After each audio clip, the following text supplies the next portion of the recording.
Смотрите, как серьезно. Вы знаете, что народ, особенно в Северном царстве, в Израиле, отдалился от Бога. И пророк Амос сказал в своей книге, в главе 2, в стихе 6 следующее. Так говорит Господь. Что сказал Господь Бог? «За 3 преступления Израиля и за 4 не пощажу его». За что, Господь?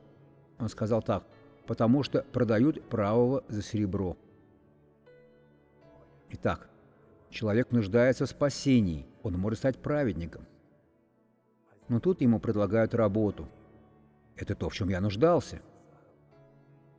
Это меня обеспечит, я смогу достойно жить вместе со своей семьей, мои дети будут изучать английский, китайский мандарин, хинди, русский, другие языки и станут образованными людьми.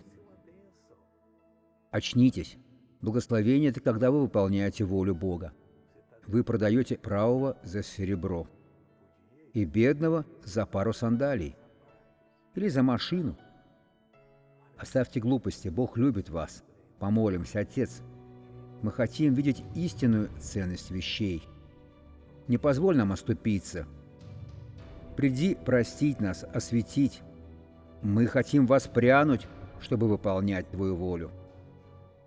Я молюсь, Отец, во имя Иисуса. Будьте благословенны.